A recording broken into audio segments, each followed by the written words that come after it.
¿Qué tal, amigas y amigos del Invite? Estamos una vez más en Tierra Buena para el Día del Señor, en este que es el segundo domingo del tiempo ordinario del ciclo B. ¿Qué tal, Miguel? Muy bien, Victoriano. ¿Qué tal, Jaime? Jaime, ¿qué tal? Hola, ¿cómo están? Qué Muy bueno, bien, muy bien. qué bueno, Pues ya entrando a un proceso de educación, ¿no?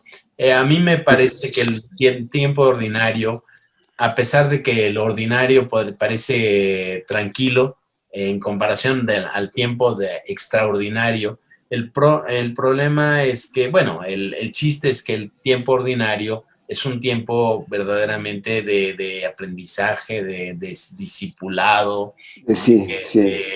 de conocimiento, de ir cambiando nuestra mentalidad.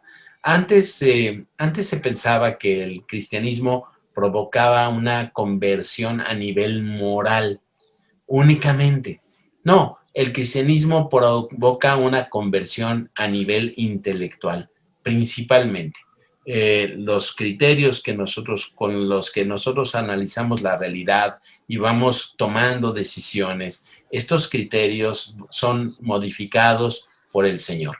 Entonces el discipulado consiste en estar en contacto, en intimidad con el Señor, a lo largo de un tiempo prolongadísimo que para nosotros dura toda la vida. Y este discipulado va haciendo que nuestros criterios se vayan transformando. Y ya luego las reacciones morales, las actitudes que tomamos con la gente, Sí. las decisiones que tomamos son otra cosa, pero... Es la consecuencia, ¿no? Ajá, Decía sí. un profesor mío de exégesis, de exégesis de San Juan, Attilio Gangemi, decía justamente eso, que lo importante de la vida cristiana era el encuentro, el encuentro con Dios. Ese es el punto fundamental y de ahí se deriva el comportamiento ético, la aplicación moral, es decir, dependiendo de cómo es mi relación con Dios. Y yo creo que ahí pues necesitamos como insistirle un poquito más, porque la moral se convierte en una cárcel si no hay el encuentro con Dios, ¿no? El encuentro con Jesús. Sí. Y el encuentro con Jesús que va cambiando nuestra mente primero.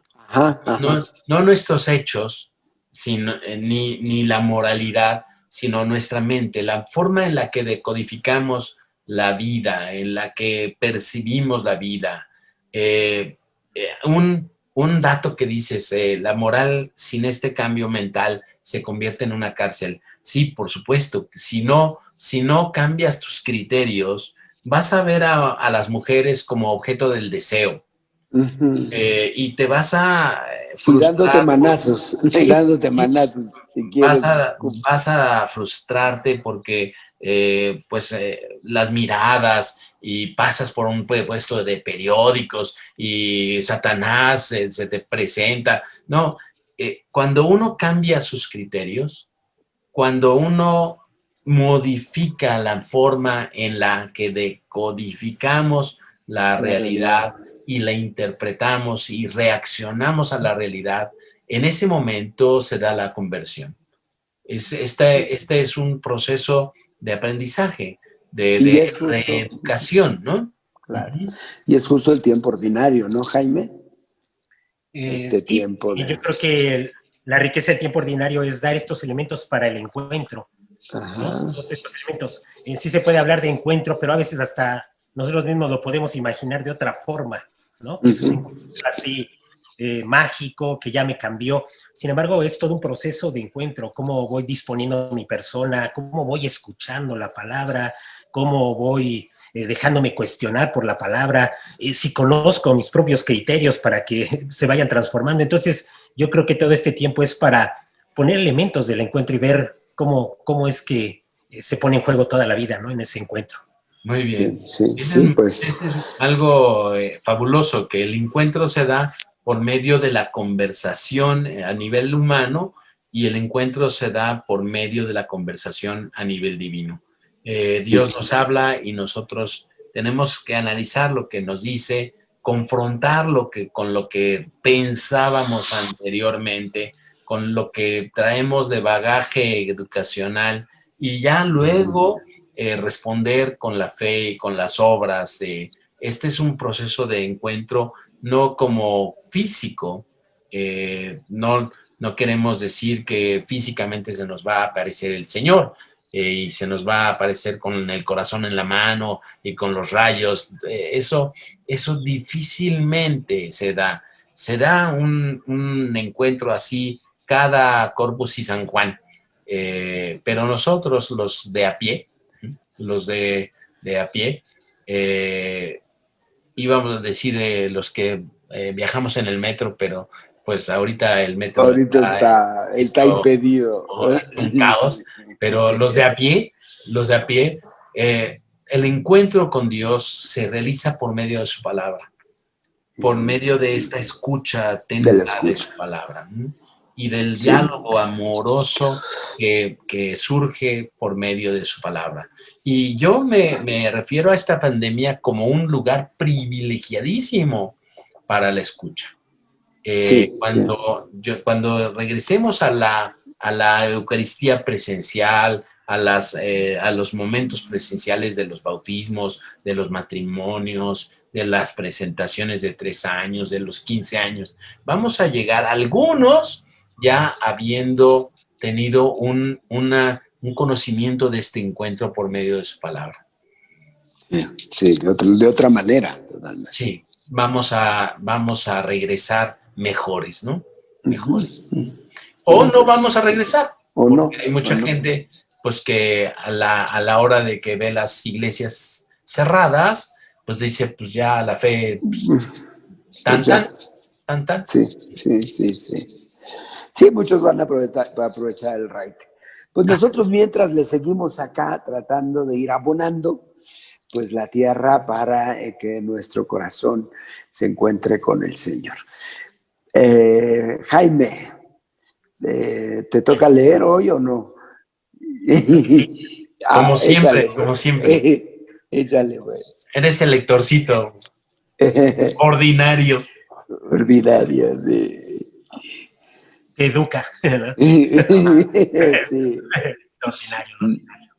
Bien. En aquel tiempo estaba Juan el Bautista con 2 de sus discípulos y fijando los ojos en Jesús que pasaba dijo, este es el Cordero de Dios. Los 2 discípulos al oír estas palabras siguieron a Jesús. Él se volvió hacia ellos y viendo que los seguían les preguntó, ¿qué buscan? Ellos le contestaron, ¿dónde vives, Rabí?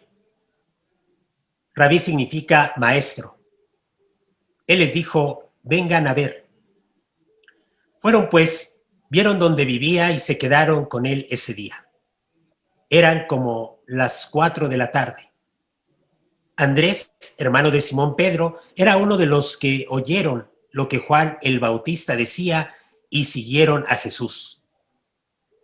El primero a quien encontró Andrés fue a su hermano Simón y le dijo, hemos encontrado al Mesías, que quiere decir el ungido. Lo llevó a donde estaba Jesús y fijando en él la mirada le dijo, tú eres Simón, hijo de Juan, tú te llamarás Kefas, que significa Pedro, es decir, roca. Hasta allí. Muy bien. Este evangelio es la parte introductoria del evangelio de Juan. Primero está el prólogo, que es un conjunto aparte, y luego sigue una serie de relatos introductorios, y luego tenemos una sección que ordinariamente se llama el ciclo de las sustituciones, es decir, las bodas de Caná, el templo, Nicodemo. Y la samaritana.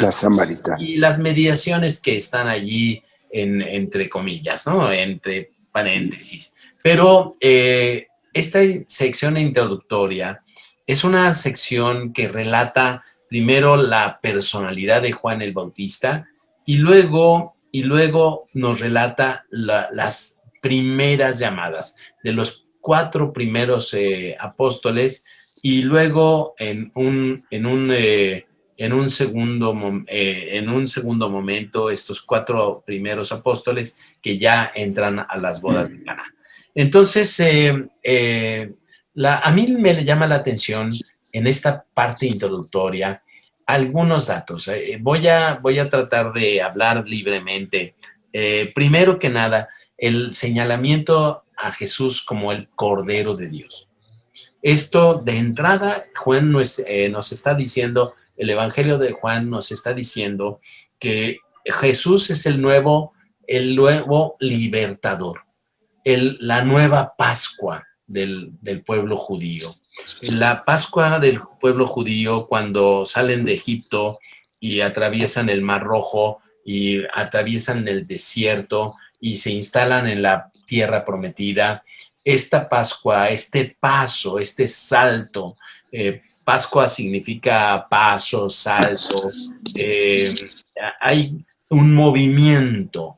Este movimiento que significa la Pascua estaba simbolizado por la cena pascual, en donde se cenaba un cordero que se sacrificaba el día anterior, a las 12 del día de la preparación de la Pascua. Se sacrificaba el cordero. Se desangraba totalmente, se le partía la yugular, se le cortaba la yugular y se ponía boca abajo para que se desangrara totalmente.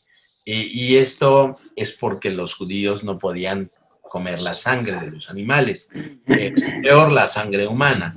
Por eso el escándalo cuando Jesús les dice: quien no bebe mi sangre, pues eso es un escándalo para a los judíos, ¿no? Pero regresando al Cordero Pascual, el animalito que representaba, por un lado, el regreso a la vocación del pueblo del pastoreo, porque en Egipto habían tenido que olvidar su vocación a la que ellos estaban acostumbrados como pastores, como nómadas, y se habían tenido que dedicar a la construcción, a hacer ladrillos, a la construcción de las ciudades. Pues la imaginación lleva a la construcción de las pirámides, pero las pirámides ya estaban construidas desde se hacía mucho, y la verdad es que los contrataban para las ciudades, para construir las ciudades. Entonces, la Pascua es un regreso a la vocación primera, a la vocación de libertad, de caminar como nómadas por el desierto y las praderas, pastoreando a sus animales. Y luego significa la reunión familiar, la solidaridad, porque se tenía que acabar el cordero, y cuando era un cordero mayor para una familia, se tenía que compartir con la otra familia.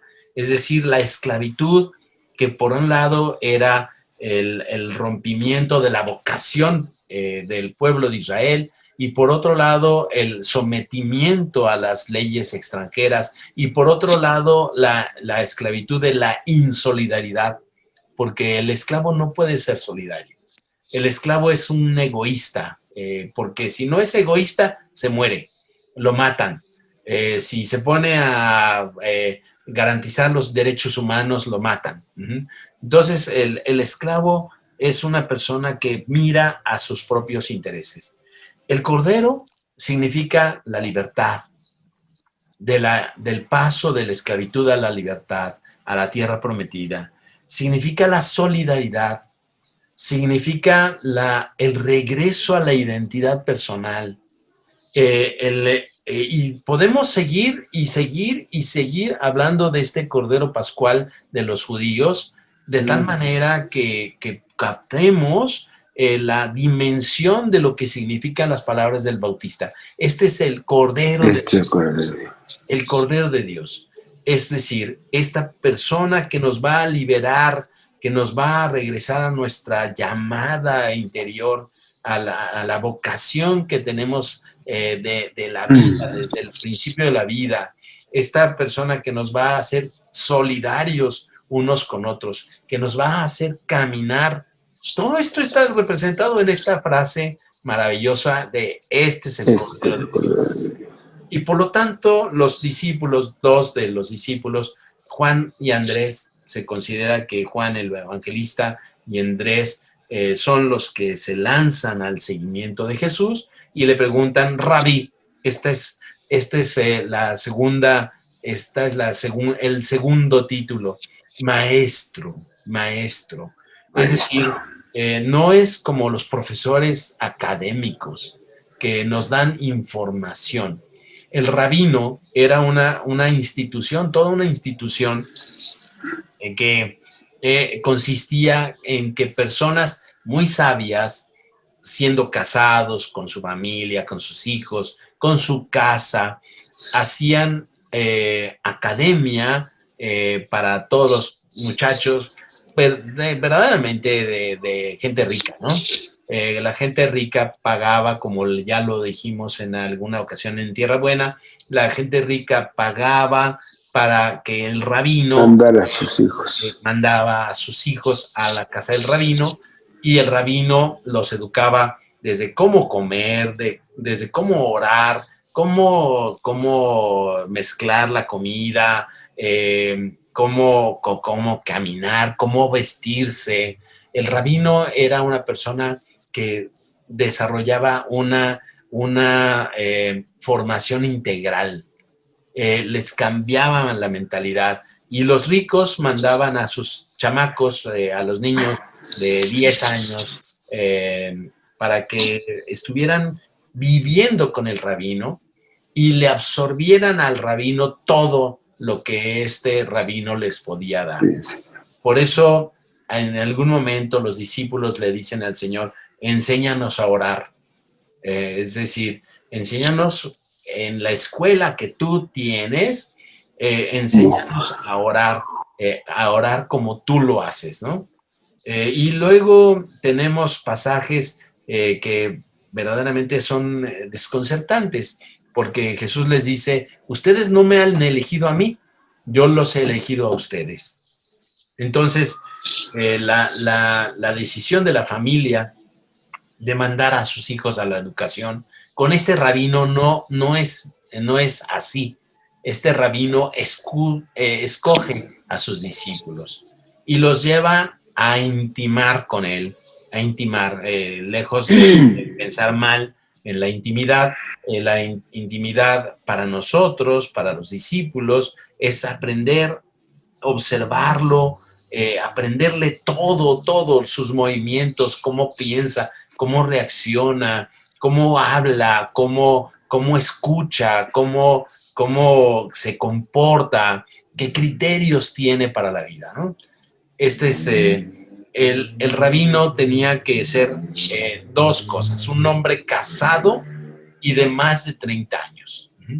Jesús falla en esta cuestión del casado, por eso le dice a los discípulos en los evangelios sinópticos, las zorras tienen madrigueras y los pájaros nidos, pero el Hijo del Hombre no tiene en dónde reclinar la cabeza.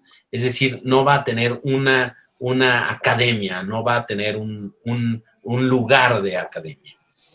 Y lo vemos reflejado en la pregunta, ¿dónde vives? Entonces, en el Evangelio de Juan dice que se los llevó a su casa. En los evangelios sinópticos es itinerante la cosa, ¿no?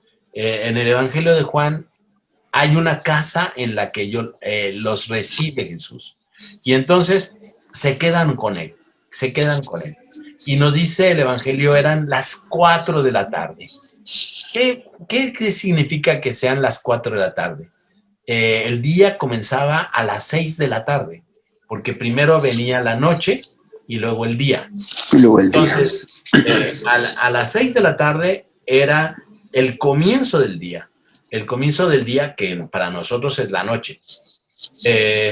Entonces, las 4 de la tarde, 2 horas antes del nuevo día. El nuevo día. Jesús se mete, la palabra de Dios encarnada, se mete en la historia a través de la encarnación y tiene horarios, ¿no? Tiene un horario, tiene una historia, se puede sopesar la historia. A pesar de que este no es un dato biográfico, sino simbólico, lo simbólico nada más, nada más nos dice que va a comenzar un nuevo día, una nueva educación, una nueva comunidad. A partir de las 6 de la tarde va a comenzar toda una transformación en el Evangelio de Juan, del hombre, principalmente del hombre. Es decir, se aproxima un nuevo día. Y por supuesto que cuando nosotros seguimos al Señor y nos quedamos en su casa, intimamos con Él, le entendemos todo, para nosotros es un nuevo día. Nos da una nueva comunidad, una nueva familia, unos nuevos criterios, un nuevo comportamiento, una nueva mentalidad. Todo comienza otra vez, comienza otra vez. Y así es el tiempo ordinario, que comienza otra vez. Y el tercer título, el Cordero de Dios, el rabino, el maestro y el ungido, el Mesías. Cuando Andrés se encuentra con Pedro, le dice, hemos encontrado al Mesías, que significa el ungido. Esta palabra Mesías la utilizaban mucho en tiempos de Jesús para hablar de un nuevo Ciro, un nuevo libertador. Ciro de Persia, había liberado a los israelitas de Babilonia, de la esclavitud de los babilonios, conquistando Babilonia, liberó a los israelitas y los hizo regresar a Jerusalén. Pues hay muchas cosas que podríamos hablar de allí, pero en la mentalidad de los judíos, en la mentalidad de los israelitas, Ciro era un libertador, era un enviado de Dios. Bueno, el rey persa no tenía nada que ver con Yahvé, pero el asunto es que los israelitas ven así, como un libertador. Y anhelaban en tiempos de Jesús una liberación también política, económica, y entonces le dice Andrés a Pedro, hemos encontrado al maestro, al Mesías. Al Mesías, es decir, este nuevo libertador. Ya posteriormente encontraremos en el Evangelio de Marcos, que vamos a comenzar a leer, el secreto mesiánico, que Jesús les dice, no me digan Mesías, no, cállense, no me digan así, porque no quería ser confundido con las teorías de la gente acerca de lo que era el Mesías. Un libertador político, un libertador militar, que iba a destronar al rey Espurio, que iba a sacar a los romanos de Palestina, no que quiere ser confundido con este tipo de mesianismo. Pero en estas tres cosas, más la hora, es lo que yo les quería comentar. ¿Cómo ven? Gracias, Miguel. Jaime. Bien, ¿no? Muy valioso, muy valioso esto que comenta el padre Miguel. Yo lo que también podría ver de este evangelio es la actitud de los discípulos. Si estamos pensando en este tiempo ordinario como un encuentro, como el encuentro, como ir formándonos en este encuentro, pues ven los discípulos estos detalles, que yo creo que así nos acercamos a Jesús, ¿no? Nos vamos acercando a Jesús. Primero, pues alguien nos lo señala y nosotros pues vamos hacia Jesús con nuestras expectativas. El verlo como rabí, el verlo como el ungido, el Mesías, pues son las expectativas que también el pueblo de Israel tenía, ¿no? Con sus expectativas, yo creo que también nosotros con nuestras expectativas nos acercamos a Jesús, ¿no? Creyendo que en Él se va a cumplir lo que nosotros traemos tanto en mente.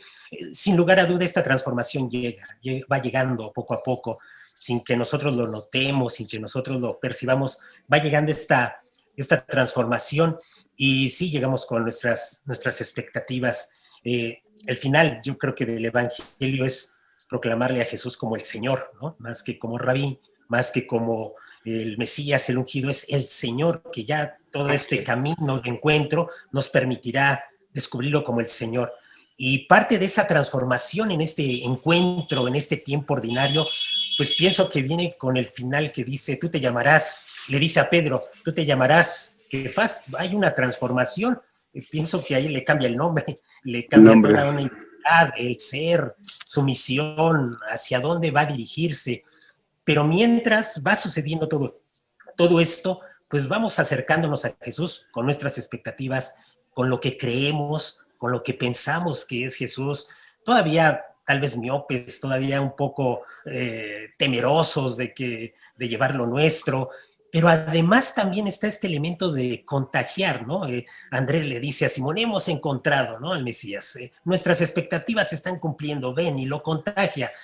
Pues yo creo que así somos, ¿no? Así estamos. La gente en nuestras parroquias es de contagiadero, ¿no? Y, es de decir, mira, vente, vamos. Gente, ahí está re bueno. Aquí alguien que habla bien, alguien que predica bien.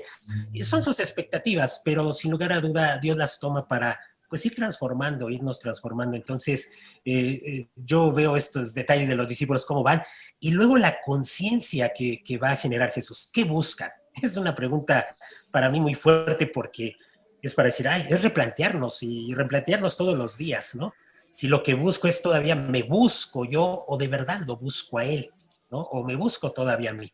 Entonces, estos detalles de los discípulos pues también me ayudan mucho. Muy bien, muy bien, muy bien, muy bien. Qué padre.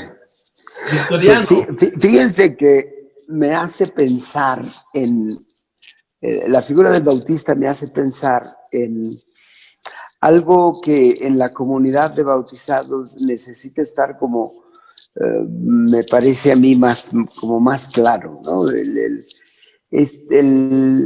Juan era considerado, y yo creo que pues ahí, como en la vida cristiana, pues como un personaje que de repente en algunos ambientes se podía pensar incluso que era el Mesías, por eso la necesidad de decir, no, yo no soy, ¿no? Y hay pues toda una construcción a propósito de eso. Y esta conciencia de la misión de Juan, que no teme como en pasarle a los discípulos, ¿no? Ahí está, váyanse con él. Es decir, cómo lo señala y dice, pues ya ahí dirá, pues es necesario que yo disminuya para que crezcas tú.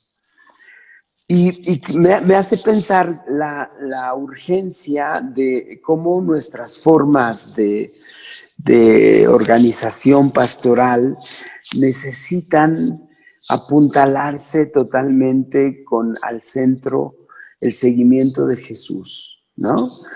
De ir con Él, porque la tentación, el riesgo siempre de quedarme como fascinado en las intermediaciones tantas veces de la comunidad, del liderazgo del cura o del coordinador o del obispo o del santo tal o incluso de la Virgen, ¿no? Donde como, pues al cabo, es como prietitos del mismo arroz, como se dice en mi pueblo, ¿no? No, sino que está, ¿cómo decir? No sé si llamarla firmeza, claridad o generosidad o qué de Juan el Bautista, que a nosotros nos debe ser como un aliciente para señalar al maestro, para señalar a quien es el libertador, para señalar a quien es el Señor. Porque pues hay muchas formas de vida cristiana que pues como que en algún sentido como que alcahuetean formas ahí como de un cierto pluralismo religioso, no sé, un cierto politeísmo, donde pareciera que algunas devociones o algunas formas, o incluso el culto de mi propia personalidad, si yo me pongo como al centro del anuncio del Evangelio, y entonces no crece Jesús,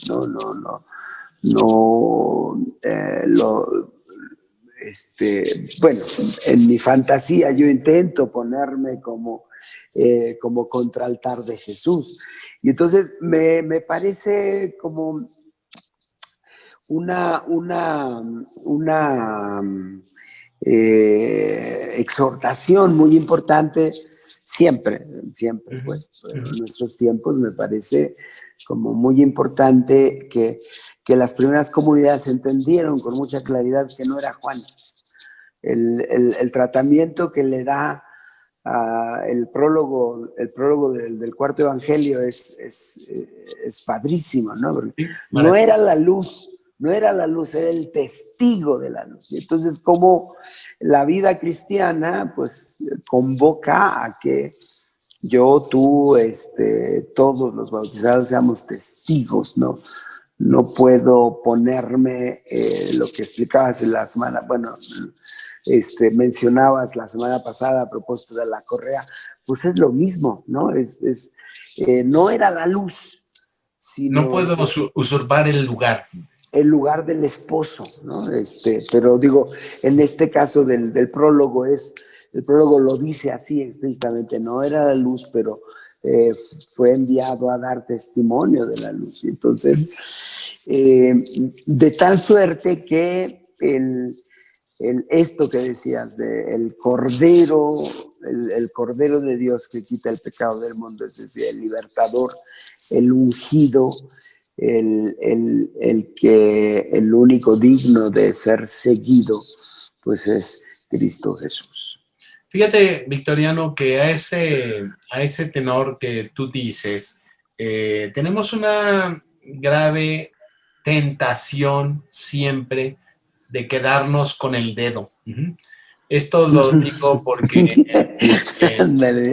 de no mirar al cordero, sino al dedo. Una maestra del colegio bíblico, cuando yo era joven, ya hace mucho tiempo, en la prehistoria, decía que cuando Juan señala al cordero, nosotros nos quedamos con el dedo. Y no volteamos a ver a dónde nos apunta el dedo, ¿no? Pero es el riesgo, es el riesgo. Y nosotros como seres pecadores, como personas pecadoras, nos encanta que la gente con el dedo, nosotros señalando a Cristo, pero en general pensamos que la gente se va a aficionar al dedo. A nuestro dedito. Sí. Sí, es terrible. Hace poco oí que decía un seminarista de un obispo que en la apertura del año les decía, ustedes, a los formadores, les decía al cuerpo formado, ustedes son los acompañantes, no son los formadores. El formador es el Espíritu Santo. Sí. Y ustedes van acompañando de tal manera que no les estorben, ¿no? Ajá. Yo creo que le dijeron, ajá. Seguramente, porque... Lo sabemos, lo ves. La arrogancia tantas veces de pretender ser el dueño... Sí. Pues hay ambientes donde esto era más escandaloso, pero en general en la vida cristiana está como esta tentación de yo dar la última palabra sobre el otro, ¿no? Uh-huh. Y bueno, a los curas, presbíteros y demás, pues como que nos viene más fácil la seducción. La seducción. Nos da ¿Cuándo vemos a las catequistas que hacen lo mismo? A los ministros extraordinarios que hacen lo mismo? Pues como que nos sentimos reflejados. Los de liturgia. Bueno. Son los de las bancas de frente. Ajá. Y los de arriba. arriba. Y los de arriba, los ves así para arriba. Otra cosa que me resulta muy, muy familiar cuando dijo Jaime de la actitud de los discípulos es pensar o fijarnos en el texto, oír muy bien en el texto las miradas, ¿no? Juan mira a Jesús y señala a Jesús. Luego estos dos discípulos lo miran y van cuando llegan y Jesús los mira. Y cuando Pedro, Simón va y le dice, tú eres Pedro, lo mira. Hay un constante. Es decir, hay una contemplación. Primero, nosotros tenemos que tener la actitud de contemplación del Cordero de Dios, y luego el Cordero de Dios nos mira con su mirada transformadora. En las horas santas yo acostumbro decirle a la gente que más que mirar a Jesús, dejémonos mirar por Jesús. Nosotros venimos siempre tratando de ver a Dios, pero es mejor dejarse ver por Dios. Ver por Dios. Porque la mirada de Dios es transformadora. Nuestra mirada es una mirada, pues, chismosa, ¿no? Es una mirada curiosa, pero la mirada de Dios es una mirada transformadora. Entonces, el contraste que decía Jaime entre nuestra actitud cuando vamos a nosotros, a Jesús, que tenemos nuestras ideas, dejarse mirar por Jesús, dejarse transformar por Jesús, es nuestra única esperanza, ¿no? Bien. Sí, pues sí. Y pues está la cosa, esto que mencionaba Jaime, del nombre, ¿no? Sí. De cómo el nombre indica como destino, ¿no? Casi podríamos decir que el nombre es destino. Sí. Es decir, en el ser dicho por Dios, el ser apalabrado por el Maestro, es cambiar radicalmente el modo de estar en este mundo, que es lo que tú explicabas, ¿no? El nombre, hay unos estudios recientes que dicen que las personas tenían un nombre hebreo y un nombre griego. Simón Pedro Simón es el nombre hebreo de la persona, y Kefas es un nombre griego, y Jesús manejaba estos dos nombres a su antojo, ¿no? Para señalar la vocación, la trayectoria. Como cuando nosotros vemos que le cambia el nombre de las personas, Saulo, Pablo. Saúl era un nombre hebreo. Pablo era un nombre griego. Entonces, Jesús le cambia el acento a la persona, ¿no? No la despoja de su nombre, sino le cambia el acento a la persona. Esta teoría de que tenían un nombre griego y un nombre hebreo, y Jesús escogía el acento de la persona, a mí me satisface mucho más que el cambio de nombre. El cambio de nombre es despojar a la persona de su personalidad, pero el acento es importante. Y pues sí, indica ahí pues nuestra vocación también, ¿no? Esta acentuación que hace el Maestro. Y pues, amigas, amigos, el tiempo ordinario justo nos permite ir entendiendo y asumiendo, apropiándonos de nuestra propia vocación como llamados del Maestro, ¿no? Jaime, ¿tienes algunas últimas palabras? Esto de de las miradas, una mirada transformadora pues no es siempre muy sencilla, ¿no? O sea, dejarse ver no siempre es muy sencillo y es lo que pues estará viendo a lo largo de este año, aprender a dejarse mirar por Jesús. Mirar. Aunque Él invita y dice, vengan a ver dónde vivo, pero en realidad es enfrentar toda una transformación que no es tan sencillo dejarnos mirar, aunque pues es todo un trabajo en el tiempo ordinario, ¿no? Dejarnos mirar, transformar por Jesús es. Muy bien, muy bien. Pues yo no tengo nada más. Bueno, pues, podríamos seguir platicando muchas horas claro. de evangelio, pero pues por lo pronto pues ahí le dejamos estas pistas para que podamos ir profundizando en la escucha de la palabra del Señor. Pues amigas, amigos, bendiciones. Bendiciones.